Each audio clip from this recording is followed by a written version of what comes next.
ഒരു പണ്ഡിതൻ ഇങ്ങനെയൊക്കെ പറയുന്നതിൽ ഒരു അനോചിത്യമില്ലേ? അത് ഞാൻ മനസ്സിലാക്കിയിടത്തോളം ഹൈന്ദവ ദർശനം അനുസരിച്ച്, ഉദാഹരണമായി ശൈവപുരാണമൊക്കെ അനുസരിച്ച് ആദി പരാശക്തിയുടെ യഥാർത്ഥ അവതാരമാണ്, പൂർണ്ണാവതാരമാണ് പാർവതി.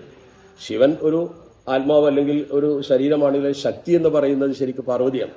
അപ്പോൾ പാർവതിയെ ആദരിക്കുന്ന, ബഹുമാനിക്കുന്ന ഒരുപാട് ആളുകൾ നമ്മുടെ സമൂഹത്തിലുണ്ടാവും. അവരൊക്കെ വേദനിപ്പിക്കുന്ന തരത്തിൽ ഇത്തരമൊരു പരാമർശം നടത്തുക എന്നത് ഇസ്ലാമികമായി ചിന്തിച്ചാൽ അത് ഖുർആനിലൊരു വചനമുണ്ട്, വലാ തസുബ്ബുല്ലദീന യദ്ഊന മിൻ ദൂനില്ല എന്നാണത്.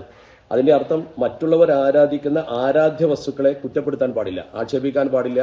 അവിടെ അങ്ങനെ ഒരു വ്യംഗ്യമായെങ്കിലും അല്ലെങ്കിൽ ഇനി എങ്ങനെയാണെങ്കിലും അദ്ദേഹം അങ്ങനെ പ്രയോഗം നടത്തിയത് ഖേദകരമായി പോയി എന്നാണ് എൻ്റെ അഭിപ്രായം. കാരണം അത് മറ്റു മതസ്ഥർ ഇഷ്യൂ ആക്കാതിരിക്കട്ടെ, നിങ്ങളത് ഓൺ ചെയ്യരുത്. കാരണം അത് ഓൺ ചെയ്താൽ നമ്മുടെ നാട്ടിൽ നിൽക്കുന്ന മതസൗഹൃദത്തെ ബാധിക്കുമെന്ന് മാത്രമല്ല, സമസ്ത എന്ന് പറയുന്ന ഇക്കാലമത്രയും അന്തസ്സോടെ നിലനിൽക്കുന്ന ഒരു വലിയ പ്രസ്ഥാനം 100 തികയുന്ന ഒരു പ്രസ്ഥാനമാണ്. മാത്രമല്ല സമസ്തയുടെ ഒരു പാഠപുസ്തകത്തിൽ തന്നെ പഠിപ്പിക്കുന്നുണ്ട് ഹുബ്ബുൽ വത്തൻ, സ്വരാജ്യ സ്നേഹം. നിങ്ങൾക്കറിയാമല്ലോ, 10,000-ൽ പരം മദ്രസകളുണ്ട്, 1,00,000 മുഅല്ലിമീങ്ങളുണ്ട്. അതുപോലെ തന്നെ നിരവധി ദർസുകളും അതുപോലെ തന്നെ അറബി കോളേജുകളുമുണ്ട്. അവിടെയൊക്കെ പഠിപ്പിക്കുന്നത് ഇസ്ലാം മതമാണ്.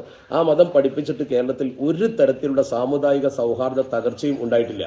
അത്തരമൊരു സാഹചര്യത്തിൽ ഏറ്റവും കൂടുതൽ മദ്രസ നടത്തുന്ന ഒരു പ്രസ്ഥാനത്തിന്റെ തലപ്പത്തിരിക്കുന്ന ഒരാൾ തന്നെ ഇങ്ങനെ ഒരു പരാമർശം നടത്തുമ്പോൾ അത് അദ്ദേഹം ഏതർത്ഥത്തിൽ പരാമർശിച്ചതാണെങ്കിലും ശരി, അന്യമതസ്ഥരെ അത് വേദനിപ്പിച്ചിട്ടുണ്ടെങ്കിൽ ഞാൻ സമസ്തയുടെ പ്രവർത്തനം എന്ന രീതിയിൽ ഞാനതിൽ ഖേദം പ്രകടിപ്പിക്കുന്നു. അദ്ദേഹത്തിന് വേണ്ടി ആ വിഷയത്തിൽ വേണമെങ്കിൽ ഖേദം പ്രകടിപ്പിക്കാൻ ഞാൻ തയ്യാറാണ്. കാരണം എന്നെക്കാൾ മുതിർന്ന നേതാവ് എന്ന രീതിയിൽ അദ്ദേഹത്തിന്റെ നാവിൽ നിന്ന് അങ്ങനെ ഒരു വാക്ക് വന്നിട്ടുണ്ടെങ്കിൽ, അത് അന്യമതസ്ഥരെ വേദനിപ്പിച്ചിട്ടുണ്ടെങ്കിൽ അവരോട് ഞാൻ ആ വിഷയത്തിൽ ഖേദം പ്രകടിപ്പിക്കുന്നു. ഒരിക്കലും അങ്ങനെ ചെയ്യാൻ പാടില്ല. കാരണം അത് സമസ്തയുടെ ക്രെഡിറ്റിനെ ബാധിക്കും. ഇക്കാലം അത്രയും സമസ്ത പുലർത്തിപ്പോന്ന അന്തസ്സിനെ ബാധിക്കും. അന്യമതസ്ഥനെ ആക്ഷേപിക്കാൻ പാടില്ല. അവരുടെ ആരാധനാ വസ്തുക്കൾ എന്ന് പറയുമ്പോൾ പാർവതി എന്ന് പറയുന്ന മഹാശിവന്റെ പത്നിയും കൂടിയാണ്. അതുകൊണ്ട് ഹൈന്ദവ വിശ്വാസമാണ്. ഞാനങ്ങനെ വിശ്വസിക്കുന്നില്ലെങ്കിലും ആ വിശ്വാസത്തെ കുറ്റപ്പെടുത്താൻ എൻ്റെ മതം എന്നെ അനുവദിക്കുന്നില്ല. അവിടെ അദ്ദേഹം ചെയ്തത് ശരിയായില്ല എന്ന് തുറന്നു പറയുന്നതിന് എനിക്കൊരു മടിയുമില്ല. ഫീൽ ചെയ്യുന്നുണ്ടോ? നിങ്ങൾക്ക് തന്നെ അനുഭവമുണ്ടല്ലോ, മാധ്യമപ്രവർത്തകരെ ചോദിക്കണമെങ്കിൽ ഇരുത്തം വന്ന മാധ്യമപ്രവർത്തകരാണ് മലപ്പുറത്തുള്ള മാധ്യമപ്രവർത്തകരെന്ന് എനിക്കറിയാം. നിങ്ങൾ തമ്മിൽ വളരെ ദീർഘകാല ബന്ധമുണ്ട്.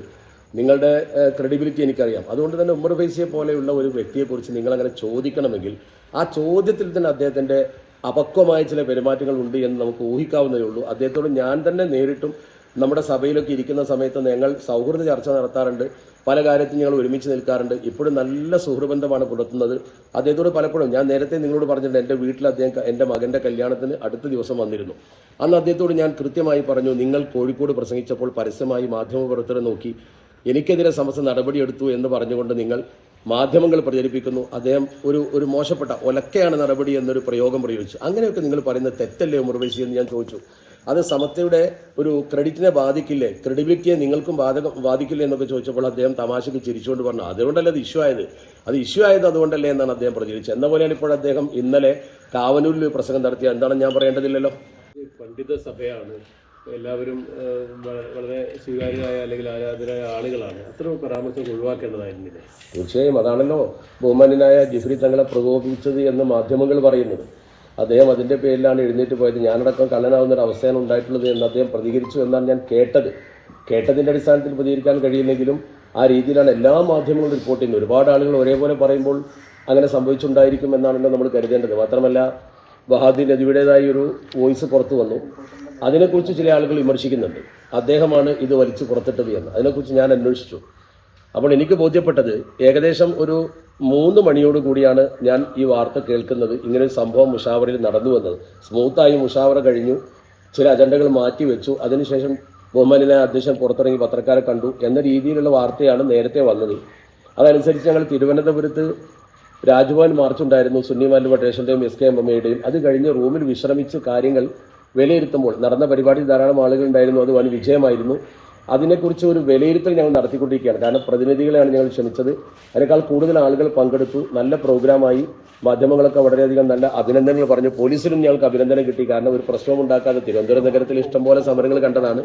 പ്രശ്നങ്ങളും കുഴപ്പങ്ങളും ഉണ്ടാകാറ് പതിവാണ്. സമാധാനപരമായൊരു സമരം നടത്തിയപ്പോൾ സ്വാഭാവികമായും അതിനെ അവർ അംഗീകരിച്ചു. അതോടൊപ്പം തന്നെ വാർത്ത കേട്ടുകൊണ്ടിരിക്കുന്ന സമയത്ത് ഇങ്ങനൊരു വാർത്ത കേട്ടപ്പോൾ ഞങ്ങൾ അത്ഭുതപ്പെട്ടു പോയി. അതേക്കുറിച്ച് അന്വേഷിച്ചപ്പോൾ അങ്ങനെ ഉണ്ട് എന്ന് ചില ആളുകൾ മാധ്യമപ്രവർത്തകർ തന്നെ പറയുകയും അവർക്ക് എവിടുന്ന് വിവരം കിട്ടിയെന്ന് ചോദിച്ചാൽ അവർ തുറന്നു പറയില്ലല്ലോ.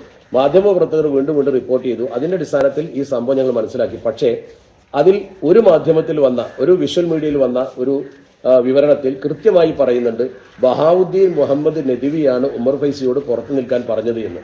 അത് അദ്ദേഹത്തെ സംബന്ധിച്ചിടത്തോളം വലിയ പ്രയാസമുണ്ടാക്കി എന്ന് അദ്ദേഹം പറയുകയും അത് ക്ലാരിഫൈ ചെയ്യേണ്ട കടമ എനിക്കുണ്ടായതുകൊണ്ട് നേരത്തെ ഈ വിവരം പുറത്തറിഞ്ഞ സാഹചര്യത്തിൽ ഞാനാണ് പുറത്താക്കാൻ ശ്രമിച്ചത് എന്ന, അല്ലെങ്കിൽ ഞാനാണ് പുറത്തു നിൽക്കാൻ പറഞ്ഞത് എന്ന രീതിയിൽ ഒരു വാർത്ത വരുമ്പോൾ എന്നെ പലരും വിളിച്ചപ്പോഴാണ് ഞാനത് ശ്രദ്ധിച്ചത്. അതുകൊണ്ട് എനിക്കത് ക്ലാരിഫൈ ചെയ്യേണ്ടി വന്നു. അതുകൊണ്ട് എന്നെ ഒരാൾ വിളിച്ചപ്പോൾ ഞാൻ കൃത്യമായി കാര്യം പറഞ്ഞു. അദ്ദേഹം അത് പറയുന്നതിന്റെ ഏകദേശം 2.5 മണിക്കൂർ മുമ്പ് തന്നെ ഈ വിവരം പുറത്തായിട്ടുണ്ട്. ബഹാവുദ്ദീൻ മൗലവി അല്ല പുറത്താക്കിയത്. അദ്ദേഹം പുറത്തായപ്പോൾ അദ്ദേഹത്തെ ബാധിക്കുന്ന ഒരു പ്രശ്നമുണ്ടായത് അദ്ദേഹം ക്ലാരിഫൈ ചെയ്യുക മാത്രമാണ് ചെയ്തത്. ആ കാര്യത്തിൽ അദ്ദേഹത്തെ കുറ്റപ്പെടുത്തിയിട്ട് കാര്യമില്ല എന്നാണ് ഇതിൽ നിന്നും എനിക്ക് മനസ്സിലാവുന്നത്. കാരണം ഞാൻ 2.5 മണിക്ക് വിവരം, 2:30-3 മണിയോടുകൂടി വിവരം അറിഞ്ഞു. അതിനുശേഷം അദ്ദേഹം ഇങ്ങനെ ഒരു വോയിസ് ഇടുന്നത് ഏകദേശം 6:30 എന്നാണ് ഞാൻ മനസ്സിലാക്കുന്നത്. 7 മണിക്ക് ശേഷമാണ് തിരുവനന്തപുരത്ത് ഞാനത് കേൾക്കുന്നത്. അത് അല്പം സമസ്യയുടെ ഉള്ളിലൊരു, പക്ഷേ ഇതിനു മുമ്പ് ഒരിക്കലും കേട്ടുകേൾവിയില്ലാത്ത സംഭവ വികാസങ്ങളാണ് ഇന്നലെ നടന്നത്.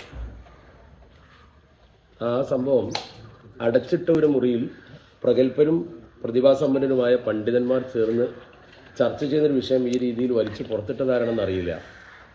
എന്തായാലും അങ്ങനെ സംഭവിക്കാൻ പാടില്ലായിരുന്നു. അത് ഖേദകരമാണ്. അതിനേക്കാൾ ഗൗരവകരമാണ് ചില സംഭവ വികാസങ്ങളുടെ അടിസ്ഥാനത്തിൽ ചിലപ്പോൾ ഒരു ചർച്ചയും തർക്കവുമൊക്കെ വരുമ്പോൾ അത് പുറത്തു വരിക എന്നത് അതിനേക്കാൾ ഗൗരവമുള്ള കാര്യമാണ്. അതിനെക്കുറിച്ച് അന്വേഷണം നടത്തി ആരാണത് പുറത്തിട്ടത് എന്ന് കണ്ടുപിടിക്കേണ്ടിയിരിക്കുന്നു. ഞാൻ നേരത്തെ പറഞ്ഞു വരുന്ന പോലെ ബഹുമാനപ്പെട്ട ജിഫ്രി തങ്ങളും അതുപോലെ തന്നെ പ്രഗത്ഭരായ നേതാക്കളും അതുപോലെ തന്നെ ബഹുമാന്യനായ പാണക്കാട് ശ്രീ സാദിഖ് അലി ശിഹാബ് തങ്ങളും ഉള്ള കാലത്തോളം ഇതൊരു പ്രശ്നത്തിലേക്ക് പോകുന്ന പ്രശ്നമില്ല. പ്രത്യേകിച്ച് വി കെ കുഞ്ഞാലിക്കുട്ടി സാഹിബ് ഒരു മീഡിയേറ്റർ എന്ന രീതിയിൽ പ്രശ്നങ്ങളൊക്കെ പരിഹരിക്കുന്നതിന് വേണ്ടി വളരെ താല്പര്യത്തോടുകൂടി അദ്ദേഹം മുന്നിട്ടിറങ്ങുന്നുണ്ട്. അതുപോലെ ബഹുമാനപ്പെട്ട ജിഫ്രി തങ്ങളും സാദിഖ് അലി തങ്ങളും ഇതിനോട് സഹകരിക്കുന്നുണ്ട്. അത്തരമൊരു സാഹചര്യത്തിൽ ഇതൊരു തർക്കത്തിലേക്ക് ഇങ്ങനെ നീണ്ടുപോകും എന്ന പ്രതീക്ഷ എനിക്കില്ല. പക്ഷേ ചില ആളുകൾ ഇത് തർക്കമാക്കാൻ ശ്രമിക്കുകയാണ് ചെയ്യുന്നത്. യഥാർത്ഥത്തിൽ ഇത് പരിഹരിക്കുമെന്ന് തന്നെയാണ് ഞങ്ങൾ ഇപ്പോഴും പ്രതീക്ഷിക്കുന്നത്.